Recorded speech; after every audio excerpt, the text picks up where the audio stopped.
The Canadian Prime Minister has finally admitted that his immigration policy in the past was a mistake. He said that they started the policy because they thought that immigration is going to help their economy. And immediately after the pandemic, or when pandemic happened, they were thinking that after pandemic that the economy will go into recession. So they start allowing a lot of immigrants, both international students, temporary residents, temporary foreign workers, permanent residency. They are trying allowing a lot of people to come into the system, people that are already in the system that came with visitor visa. They'll be able to, if they work for certain hours, they can convert them to permanent residency if they wish. So they were implementing all those policies in the past because they want to help their economy. On the process of doing that, some people hijacked the system, like big corporations hijacked the system, according to what he said, and some fake colleges also hijacked the system and use it to exploit some people. Like people are offering courses that are irrelevant and promising people that when they come to Canada, they will convert them into permanent residency.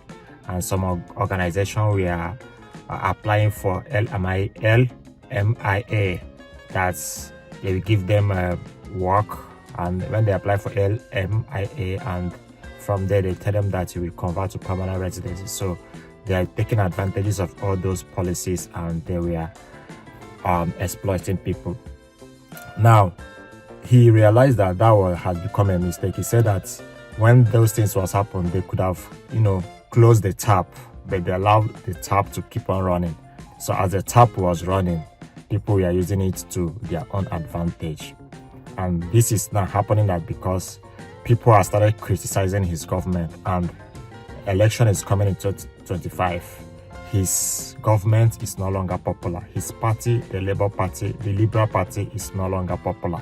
So the Liberal Party is suffering it, and because the citizens are complaining about the high cost of living, the high cost of gas, the high cost of accommodation. So the housing, there's a housing crisis in Canada at this moment. Everything is skyrocketing. So because of that, he decided that yes, I acknowledge that I made a mistake, and I'm going to rewrite the wrong.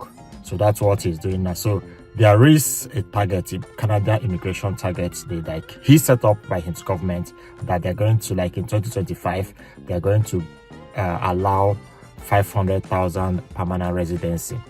But because of what is happening now, they decided to cut it to 395. So they're going to cut it down to 20%, over 20%. Of those targets is not going to be allowed in 2025. So, and they said that this is going to continue. They're going to reduce it till, because their target is 2027. So by 2027, they're only going to allow 177 permanent residency into the system. So that said, after 2027, they can then increase the thing for that. In fact, they say they can only accept only 17,400. I just confirmed that is only 17,400 permanent residents in 2027. So that means it's going to be very, very tough for immigration. Now, the immigration policy is becoming very, very tough, and this is coming as a result of the high cost of particularly accommodation. Accommodation in Canada is tough. People are struggling to get accommodation. People can't buy home again. People can't find, even in fact, you're just earning your money and using it to pay rent alone. Now, again, the high cost of carbon, like cars, gas, or petrol, is very, very high now. Utility, all those things, like paying for your lighting, paying for your water, and all those things, they are very, very high at this moment. So it's really, really affecting people, and people are really, really complaining that this government is you want to kill everybody in Canada instead of you to help people life in Canada to be better. But people are really, really struggling in Canada. So because of all this thing that is happening, they decided to change their immigration policy. That is why the immigration minister came out recently and said that they are trying to cut down on immigration. So that they started doing some certain things in 2024 in order to reduce immigration. Now, look at some of the plans, things that they implemented in 2024. They started, as I said, they started reducing permanent residency application by 21% from their targets they had in 2025, which was around 500 and something. Now they are taking like 300 and something, so reducing it to like about 21%. So making sure that yes, that much people doesn't get permanent residency, and getting permanent residency this time around is going to be tough for everybody. So they set the standard high. Now also now they're putting a cap on temporary residency.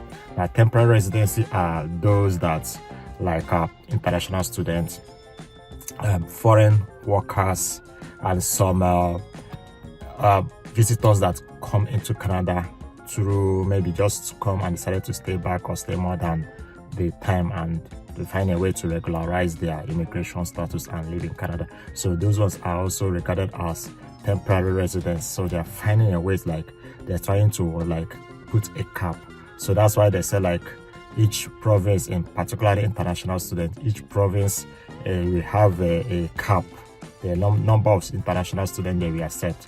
The same vein also foreign workers, there's also a cap for them to get foreign workers. So all those things are things they're trying to implement in 2024 in order to like reduce immigration inflow in Canada.